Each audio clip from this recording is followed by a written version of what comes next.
Now, welcome to our first episode of Coconut Chats for 2021. I hope you've all had a nice Christmas and New Year's and are energized for a new year. It's Harita here, and today I'm joined with my friend Shamita. Hi Shamita, how are you? Hi Harita, how are you? I'm good. Long time no see. Yeah, and Happy New Year. I hope you enjoyed your break. Yeah, you too. So, our guest today is someone that I'm really excited to interview, someone who's definitely a bit of a celebrity in Australia. Dilruk, thank you so much for agreeing to this interview. How are you? My absolute pleasure. Thank you so much. Happy New Year to the both of you. It's nice to. It's just. I feel so. I think it's such a nice moment that we have someone from with a Sri Lankan background, people with subcontinental backgrounds, based in New Zealand, Australia, Melbourne. Like it's just. I love. This is what the good things about technology that Mm. that we might not have gotten maybe 15 years ago. So this is pretty cool. Yeah, definitely. Yeah, well, I think you're a really interesting person to interview. I've Oh, been thank you. following you on Instagram for a couple of years now, and I didn't really realize how interesting your life was until I actually read some of your posts. Because sometimes, people upload photos and then no one reads the caption under it. Yeah. But I think like Usually my during, Instagram, I always think of Instagram as being like the tip of the iceberg. I try yeah, and filter it. For me, Instagram at this point in my life is purely a joy-seeking activity. So it's mm, very silly, very dumb. yeah, Occasionally, I will try to give a little snapshot of what might be happening behind the scenes. But for the because on my own podcast that I do called Fitbit Pod, as well as my stand-up, I'm very open and vulnerable on there. I have a lot mm, more. Um, a show of a better picture on those platforms, where yeah, I talk about not everything I talk about there is not necessarily positive or silly. yeah. Some of it can be a bit darker, but on Instagram I tend to kind of keep it a little bit lighthearted and silly. But yeah, I think there's in recent times a couple of real stuff have crept in. Yeah. There was one post you put on Instagram, would have been a few months ago now, and that's when I kind of thought like, oh, I never realized you'd been through this type of stuff in life. So I'll get to that question a little bit later Yeah, on. yeah, But first things first. So you used to work in one of the big four accounting firms. yeah.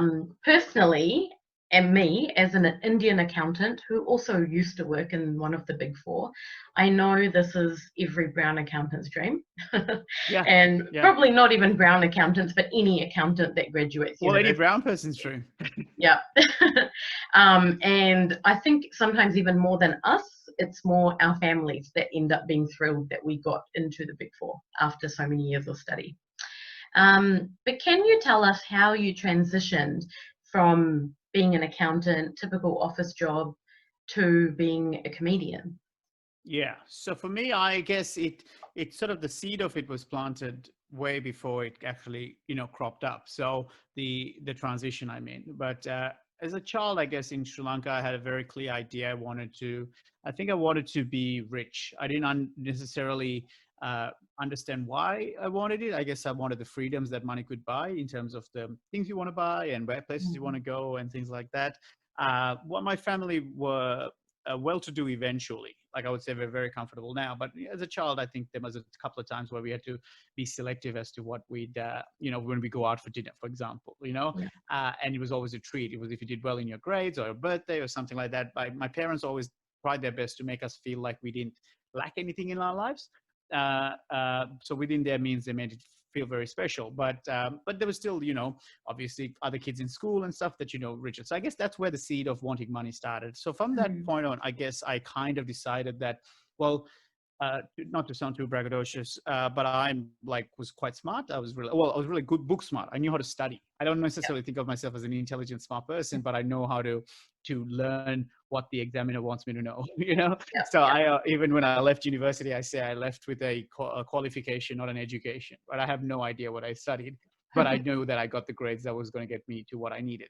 And so I basically focused on, well, I'm pretty good at everything that I apply myself to, and I felt like finance and accounting were the places that would have the most amount of return with least amount of effort. So, Yeah. you could do something like, get a lot of money from being a doctor or whatever. I'm like, nah, too much effort, too much study. I'm just like, what's the quickest, the cushiest way to do it? And so I made this decision that I was going to go into the corporate world. And then I got to Australia at the age of 19. I'd left Sri Lanka at 19. And it was the first time I was away from my parents. And I was starting to introduce myself to, a bit more of a party lifestyle for the first time, away from mom and dad, not having to worry about if anyone's watching how much I'm drinking and things like that. And I just went completely off the rails. But what I did do in the meantime was also do a lot of extracurricular activities. So I had a lot of leadership roles in university. So by the time it went to job interviews, even though my grades weren't fantastic, I was still getting job offers that the others weren't getting because I showed actual leadership qualities. Yeah. So then I'm like, oh, look, I actually got the dream job. And I'll say the firm because it doesn't affect me anymore, but it was KPMG. And I basically got the dream job of working at one of the big four accounting firms. And I also felt kind of proud because I did it on my terms. Like I still had the party boy lifestyle and, mucked around and had all these life experiences, but still at the same time, I did, get the thing that I was after. Unfortunately, this is why I say the seed of, my transition had been already planted. During uni at that point, I guess I got a new zest for life, a new idea that money is great, but it doesn't make you happy, or, just chasing money purely for the sake of money doesn't make you happy. Yeah. So I started to realize that I was, that I was struggling in the job because a lot of my contemporaries, the people I started with, were fine. Like it was still tough as any job is. But for me, I was really struggling. And I, like I said, I pride myself on being really smart or being able to get the job done. And all of a sudden, here's the first time in, 25 years, I am at the bottom of the pile. Like I would say the equivalent of failing. Like I was not getting stuff done on time. I was having to go into the office at 7:30 in the morning and then leave at like 9 o'clock at night. Meanwhile, my colleagues would start at like, 8:30 and leave at 6. So they were having normal time. So that's why I was trying to frame it to make sure that it wasn't like the company was bad. It was just that it was such a bad fit for me because my whole vibe had changed. I just couldn't apply myself to the job knowing that it wasn't fulfilling me from within. So eventually the wheels came off and they fired me. I say fired, it was a little less dramatic. It was more like my, what do you call it? The probation period wasn't extended. So 6 months in, they said, sorry, we won't be continuing your contract. And it was one of the most beautiful, amicable dismissals ever because I was like, effectively one of the partners at the firm said, so we kind of wanted to keep you here because you had such a positive vibe on everyone's morale and mood. Because you have that vibe, but I think you'll be doing something you're not suited for longer. And it kind of hurt at the time because obviously from the age of like, I don't know, who knows, like, and maybe I've been building myself to get this job. And then all of a sudden, 15 years later, I've been told I'm not suitable for it.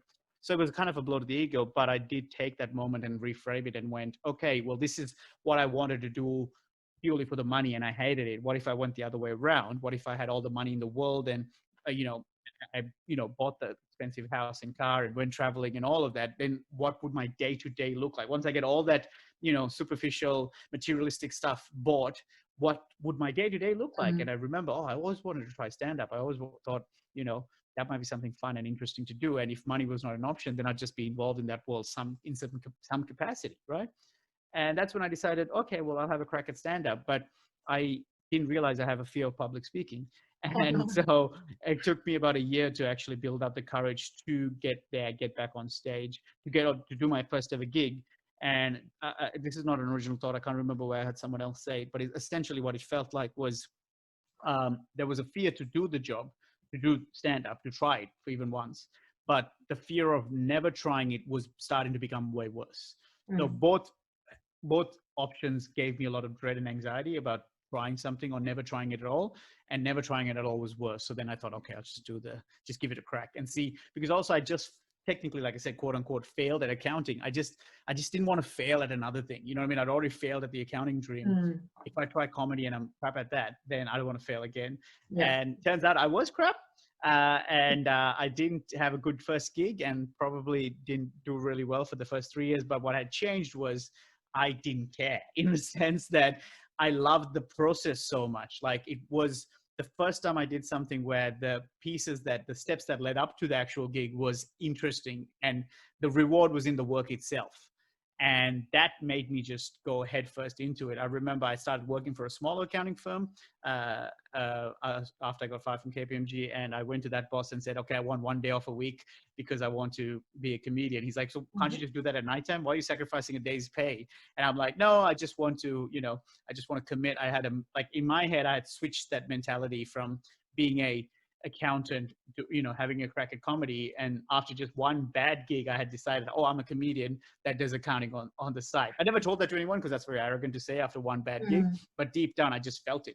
So for me, that transition became about just going as hard as I can at open mics and figuring out how to get better, and not get better in sense of how do I do a 1 hour show? How do I do all this? It's like, how do I get one laugh? Because that's how bad I was.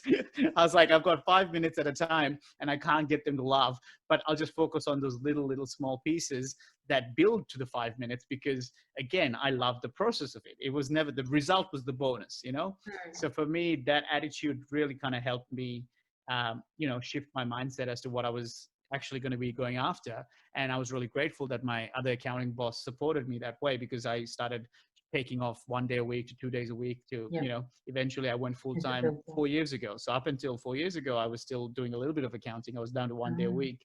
And now I get it, even though I've not worked for them since 2016, I still get invited to Christmas parties. And my old boss is now my accountant. So he's getting money off me now again. Yeah. Well, that actually leads on to my next question. I was actually going to ask, do you still work as an accountant? But you've already answered that. Yeah, no. I mean, in a COVID world, I'd assume I started to think about should I go back to that sort of stuff. But no, I think I'd sooner work at a cafe than I would go back into that job. Not that, again, like I have such a lovely relationship with them. I just know, like now, again, for me, the older I get, I'm 36 now, and I've realized one of my most limited resources is time. And I try my best to figure out how to best utilize that time. And sometimes I'd rather spend an hour staring out the window, and I find that fulfilling more than doing something that's going to give me a little bit of coin that doesn't make me happy. Yeah. I get that. And how did your family react to your decision when you decided that, okay, you are going to give it a shot at being a comedian? They were quite supportive. It's really interesting that stereotypically you'd think that they'd be disappointed or have a bit of resistance to it. I'm sure they had their concerns because, obviously my father and mother spent all this money on me to send me from Australia to Sri Lanka. Sorry, the other way around, from Sri Lanka to Australia. I paid for my education, my rent, all the groceries, everything, like to kind of get this career going. And then I get it. And then it doesn't work out initially, but rather than, trying another firm or smaller firm or whatever, I just said, oh yeah, that's all. I'm not going to do that again. So there's definitely a bit of hesitance or resistance to accept it, I think. But they also saw how sad I was. Like, I'm a very bubbly guy.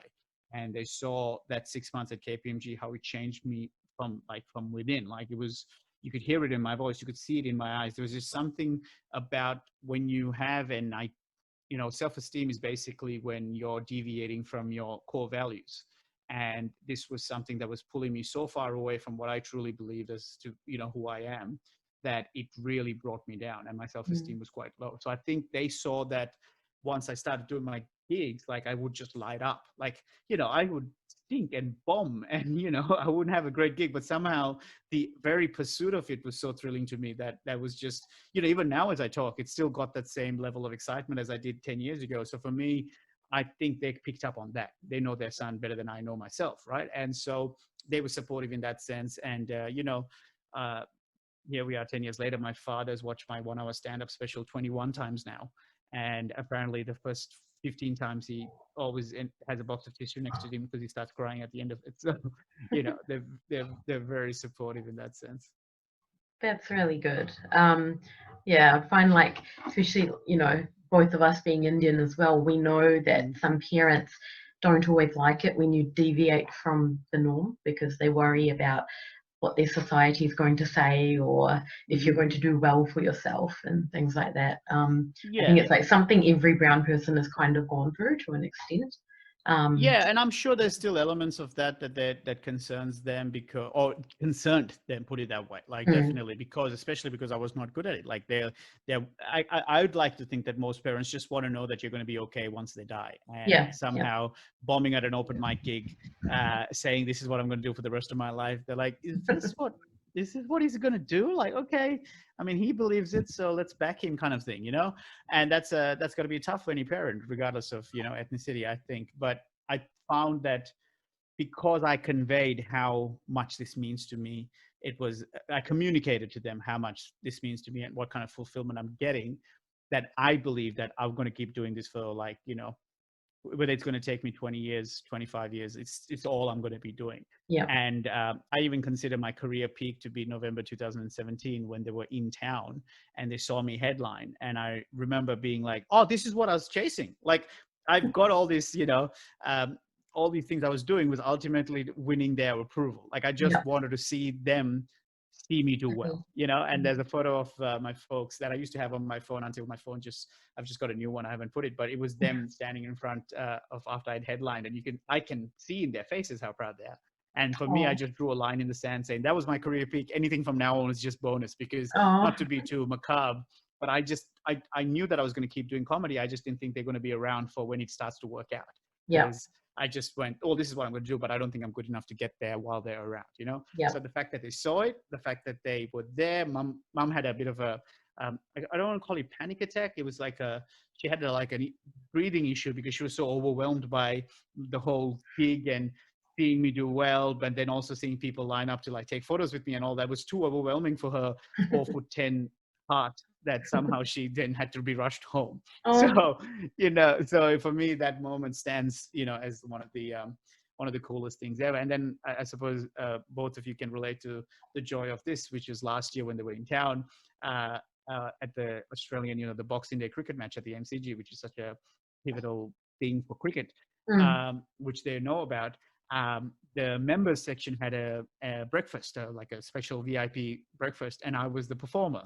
So they got to sit at the MCC on the day of the Boxing Day Test match, and, you know, basically see their son being the, you know, guest of honor, the entertainment, rather, not guest of honor. That's overstating it, but the entertainment for this, you know, super privileged section of such a huge Australia. event. Yeah, exactly. And so again, there's a video of Dad trying to film the whole performance instead of just being in the moment and watching it, but the camera keeps kind of like shifting because he keeps stopping to wipe his eyes from tears. So, you know, so for me, those are the moments that I hang on to as being like what I think are my greatest achievements in that world. And it's all linked back to the parents and the support that they've shown me, you know.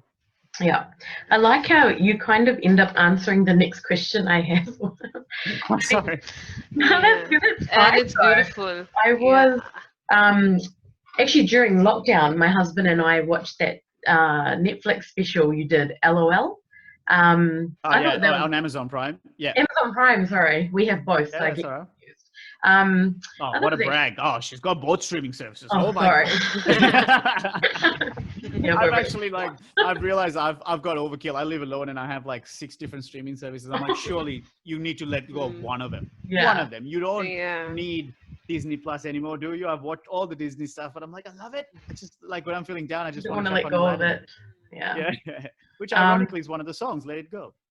So I thought that was like such a cool concept. Like, I don't think comedians have actually done anything like that before, where you're actually not laughing at each other. So the concept of the show is they take 10 comics and put them in a room, like a reality TV show style. It's more of a social experiment than a comedy show. And the idea is that if you laugh, you get kicked out. So everyone's trying to make each other laugh, and the person who laughs the last, who doesn't get kicked out, it wins $100,000. So a lot of things at stake. And to be honest, I'm glad you really liked it, because it was really difficult to actually film. Oh, I can imagine, because if you're all comedians, your job is to make people laugh. And when people are not laughing, that probably means you're not doing your job very well. Absolutely. I have imposter syndrome at the best of times, but also when you're not getting laughs from the people you look up to and respect. Like some of the people in there were some of the, you know, like legends of Australian comedy. And I'm like, they're looking at me and staring back at me. That breaks your little Sri Lankan heart. Yeah. My next question was actually going to be, what's your comedy career highlight been? But I think you've kind of answered Oh, that okay. already with, Yeah, you yeah. It know, would be your November parents. 2017. Yeah, for Yeah. sure. Yeah. It's Yeah, actually really good. I was just going to say, yeah, sorry. it's actually Yeah. really cool to see that, you know, you haven't actually been a comedian for that long. You know, you've only been doing it full time Mm. for a few years, but you've already reached what you think is your peak. Like, it's very encouraging to Mhm. hear that. Yeah, that's why I try to remind myself that, because it's easy to get caught up in the hamster wheel of any career, of wanting to just keep running on it and never quite stopping to see, wait, what am I doing? Am I still on the right track? And you sometimes can get too focused on what other people are doing and the things that they have done that you want to do, and then get annoyed that you're not doing it. So therefore you start dismissing what you've done so far. Like, all that noise seeps in, and I'm like any other human being. Like, I can have moments of envy and jealousy and resentment and all that stuff. So as soon as I have those moments, I try and catch it at least, and Mm, not let it simmer, and remind myself that I am literally done way more than I ever thought I was going to do with this. I just wanted to be able to pay rent off this job, being able to literally say I pay rent with telling jokes. yeah. So everything that came after that is just being gravy. And yes, there's like, even if I had to like give a more recognizable, I suppose, career thing, is like things like having my own stand-up special on Amazon, like 1 hour of my stand-up, not LOL, but like my own stand-up to be, Mm, and then having people from Brazil and California message me to say they like me, or someone to talk about, that they heard me talk about quitting drinking and it's inspired them to quit drinking. Like, those are huge. Like, those are things that I never thought I was going to get. And there's an award show here called the Logies, which is the big TV mm, awards, and I a couple of years ago, I won the best newcomer, and those are like all amazing and huge. Don't get me wrong. I never want to sound ungrateful or dismissive of those things. But as a person who's very close to his family, having them, see the way they light up now, the way I light up when I think about my career, is something that means a lot to me. yeah. And Dilruk, do you think it is harder for someone of color to get into this industry along with the white people? So do you It's a tough think one that's a to barrier? I find that a challenging question, because I would say there are barriers for sure, without a doubt. There are barriers, but there's also certain amounts of things that I can use in my favor given the barriers exist. So, for Mm, example, um, I try never to sort of how do I put it? I try never to overstate some of the challenges I've had, but being a person of color or whatever, but something that I always think is really gets looked over or is that English is technically my second language. Like, I studied high school in Sinhalese, and you know, so I have to, I watched a lot of television, and I spoke in English with mom. Well, there you go. I'm just stuffing up my own English, so it proves that maybe it is not my first language for sure. But I find that I'm really proud that I'm able to do this job in a language that is technically my second language, and sort of compete with people who've been speaking English all their life and in high school all their life. With science and mathematics that were all done in Sinhalese. So I'm pretty proud of that aspect of it. So that itself is a barrier. I would say there's a certain people put you in a genre, so they start comparing you to other brown comedians, or they sort of peg you as being, he's a Sri Lankan guy, and I wear my Sri Lankan colors quite proudly. As you can see, there's a flag behind me as well. But mm, that then automatically assumes certain people make some assumptions about what type of comedy you do, and maybe they just sometimes they're like, oh, we don't need another ethnic comedian, we've already got one, that sort of Mm, thing. That can mm, happen. I personally try not to think about it. I give it too much oxygen, because it's, again, if I think of time as limited resource in the same way that energy is a limited resource, I'm like, well, let me funnel that energy into trying to still do the best version of what I do uh, for that day. Like, if I've got an hour, so for example, I do a 1 hour tour, a stand-up show that I tour every year, pre-COVID, of course. But I'll just try and change the rules as to what needs to get done, as if I was in the crowd. If I was a fan of, Dilruk Jayasinha, the comedian, would I be in the crowd and go to the new show and be impressed, or see that there was some improvement or something new or something that was like built upon from previous years and things like that. So I try and focus on those things, but things like, challenges around my ethnic background 100% exists. Don't get me wrong. But at the same time, it's still something that I just go, look, I don't think I can fight that one, or at least I don't have the capacity to articulate those fights well. So let me just keep doing what I do and hopefully start, being able to be in front of particular positions. And, like one of the things I'm really proud of is I did a TV show here that's really quite popular. And the character that, I played had nothing to do with being brown. Like it was just a guy in an office and he was, a real idiot. And I'm really proud of that factor, not because I'm not proud of being brown, but I'm proud that they saw me as a good actor, not that, oh, he's a brown dude, we need a brown dude to play this role, So that sort of stuff, I kind of hope that I'm just going to let my work ethic try to, push through those barriers. I hope that answers your question without. Yeah. So on to the next part. So what I mentioned at the beginning of the interview about some of the Instagram posts I've seen on your page.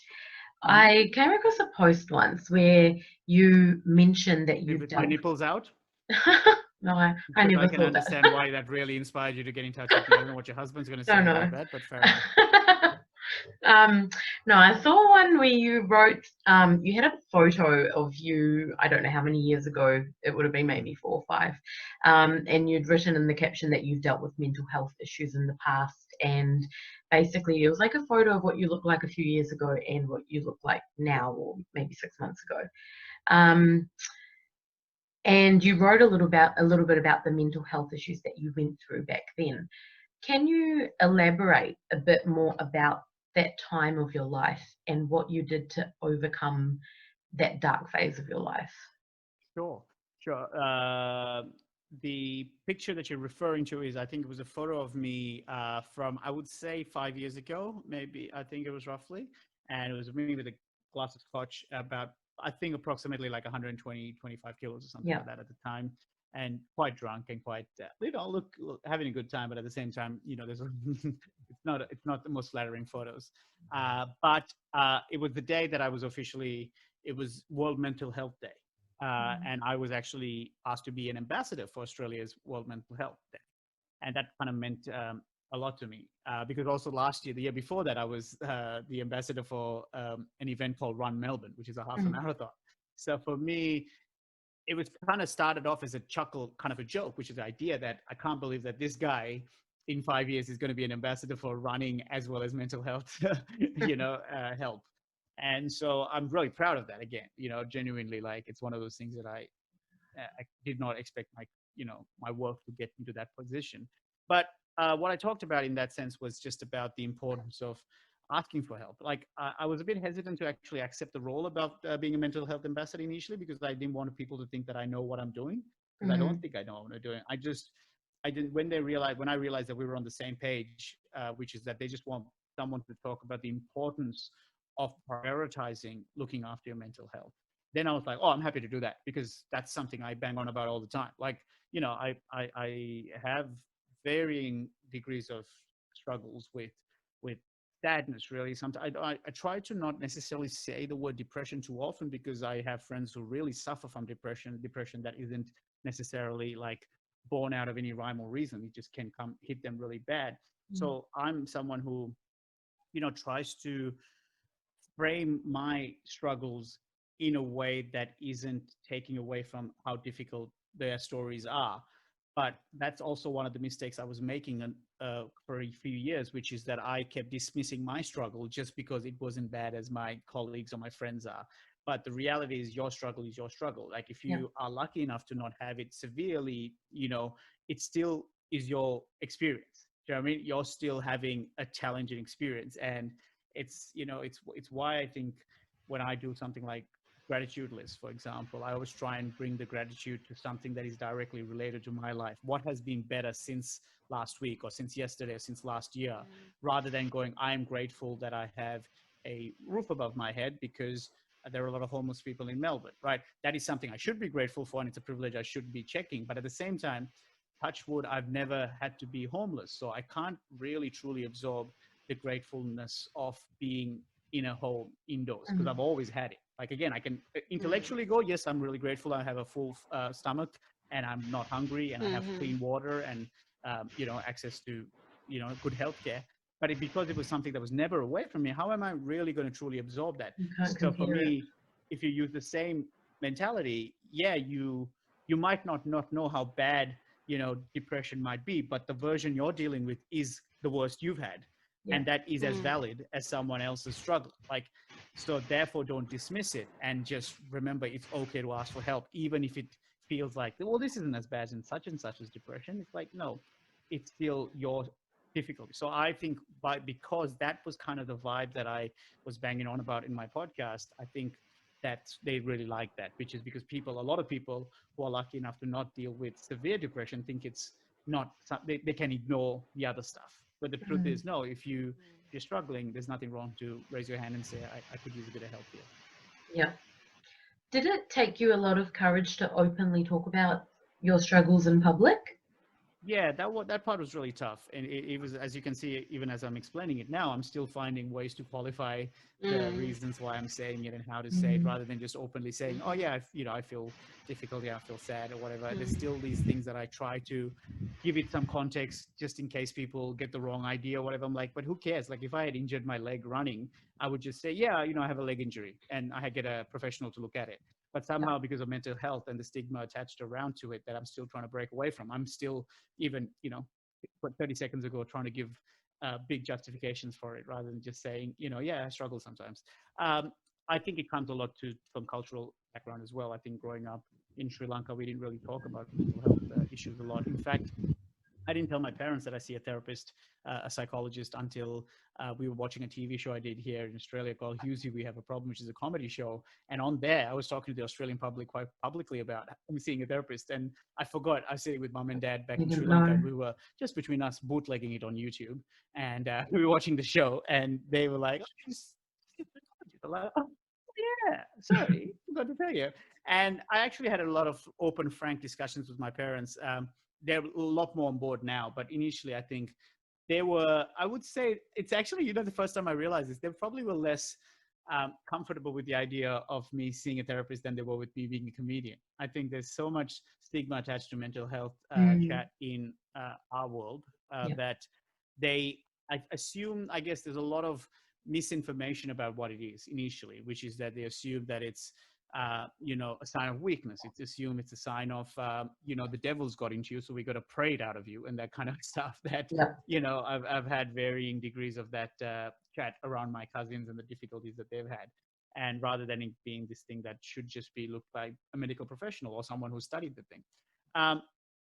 I remember when talking to mum, this was as recent as 2019 December. So we're talking a year ago, right? They were in town, and I was at that time going to see my therapist, while they were in town. And she did say, oh, look, I said, how are you feeling about this? I know we talk about this a lot, but you still seem a little bit hesitant. She's like, oh, I guess, I just feel guilty that I didn't give you the tools that, you needed to do this on your own, that you need to seek a professional help. And I was like, well, that's the wrong way to look at it, because if I was to go to a dentist, would you say, oh, I didn't teach him to brush his teeth properly? It's like, no. I was like, because that sometimes for teeth, you need to go to a professional to get a thorough clean.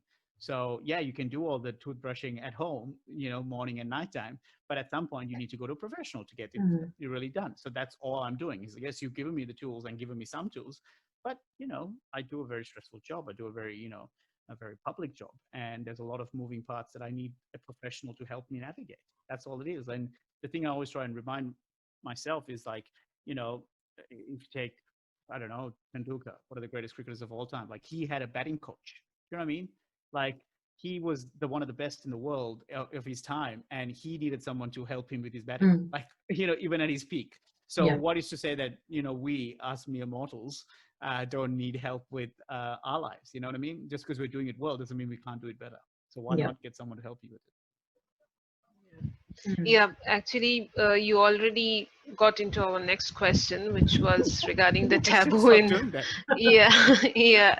in Indian subcontinent. Yeah, in Indian subcontinent, it's always a taboo to talk about mental illness. Yeah, in fact, if you say, if I consider myself, if I am having any issues, I will think twice before breaking out even to my friends, because I'm not sure how it will be received by them Mm-hmm. and what reactions I'm going to get. So so in your case, when you started talking about these issues in public, so how was the reaction? What kind of reaction you were getting?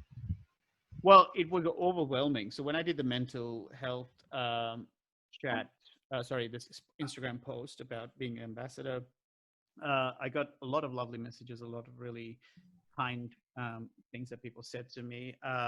And it was quite overwhelming because I guess I never thought that of all the things that, I'd hoped my career that I was going to achieve, including paying rent from it, I didn't think that this is going to be one of those things. But and again, given that I'm so close to my parents, I, screenshot all those messages and sent to my mom and dad, and then they both end up crying again because they're so proud and all that stuff. So for me, I guess I feel I think it started with the podcast that I do about weight loss, which is, when I was 125 kilos, me and my friend Ben decided to have a bet to see the first, which one of us loses 100 kilos, gets down under 100 kilos first. And the winner got 1,000 Aussie dollars. And that bet was like the basis of the podcast. But then once the bet was over, we kept kind of, working on, bringing on guests and talking about their stuff. So during that podcast, you got to see like the emotional kind of how we evolved as talking about mental health and things like that, and seeing a therapist. And because for me, all the good things in my life today, I could almost pinpoint it to that moment I started seeing a therapist. My mental the fact that I sobered up. Actually, I quit drinking and then started seeing a therapist a week later, I think it was. But the reason I went to a therapist was to deal with my sobriety. And then, once I dealt with sobriety, it was about stress management, then it was about weight loss, then it was about relationship, like everything in my life sort of, it all starts from that choosing to get professional help, right? And so I think by being vocal about it, realizing that it was basically the type of thing I wished I had more of my comedians that I used to watch talk about. And I was hoping that if it resonates with one or two people, that's still something value that I've added. Because one of the things I've had to realize about what I do for a living is that I'm someone, basically as a personality, I love to talk about myself, right? And now in most social circles, that's an annoying trait. Like if you're at a party with a guy like me, the way I'm rattling off today, that's freaking annoying, right? But I've just found a way to do that so that it actually people pay me to do it, So I've just basically monetized my flaws, right? But I figured if I'm going to do that, if I am going to talk about myself, I might as well give people something worth listening to. And if I'm going to do that, let me try and, talk about how challenging things have been for me at times and how the things I did to try and get through them. So on Amazon Prime, my 1 hour stand-up special called Bundle of Joy pretty much covers the whole thing, which is dealing with racial issues, moving to Australia and breaking through that, and then quitting drinking and then losing weight. It kind of covers those three big topics for me. And it, navigates all of that through the big overarching thing about my fear of death, or like being away from my family and not knowing, when I'll see them again, that kind of stuff. So for me, I think by being able to talk about those things in a funny way, like I'm proud of the fact that if you go to the show just to get some laughs, you'll get plenty of it, because there's some horrendous stories about me losing control of my bowels on the street. And so there's enough comedy in there. But if you are also there for, if you're tuned into a little bit more, you see the other stuff that I've placed in there. So people who do hear that then do reach out and tell me. And I kind of lost track. I was trying to do a little tally of how many people have been losing weight because of the podcast I do. But we've had people, who've lost over 40 kilos who are listening to the podcast. And it's not like we give people tips necessarily, like that. It's like, sometimes we do, obviously, because we're not health experts. I keep saying, this is just what I'm doing. If it, resonates with you, go for it. But also, we're literally two dumb comedians who were obese up until the age of 35. So, don't listen to us. We don't know anything. We're just having a crack. And what has happened though is that people just realize, oh, they're not alone. Like they just hear two people who were obese just being able to be consistent and do small changes and see the results. And because we do it in a funny way, that has helped them. So for me, I guess that impact of people reaching out to tell me, like I had a guy literally say he, kind of saved his marriage because he was drinking so much. And then he heard that I quit drinking, and he knew me as the really drunk, the drunk party guy. And if that guy can stop drinking, then maybe I can too. And, now he's running marathons, and he's able to play with his baby boy a lot better because he's not as unfit. So, that stuff means so much more than I can fully ever explain, Yeah. That's all our questions for today. I've noticed that we've gone on to about 45 minutes now. How long do you usually do the pod for? Yeah, normally 30 to 45 minutes, because we find, much long. We can like talk for ages after that, but there's only so much that the listeners want to listen to. Yeah, I think we've covered a lot of good content in this last half an hour or so. Thank you so much for your time today. Yeah, I think yes. Sorry, we just lost you there. Oh, Yeah, we just lost you there thank you so much for your time today. Can you hear me? The timing's pretty good though. Yeah, yeah. My pleasure. Thank you so much for having me. We really appreciate the we fact can that, hear you talked about all your struggles with your mental health issues and how that's entwined with your job. And like, it's so good to see, a Sri Lankan/Indian doing something out of the norm, I guess. And that's basically, we basically try to interview people that are somehow making a change in this world. And that's basically why we wanted to interview you, like in a quick summary. That means a lot. Thank you so much. For all I you hope listeners, it's a change for good, because change can go change either for way. good, of course, yeah. I mean, after the crap 2020 we've had, I don't think we need any more change for that.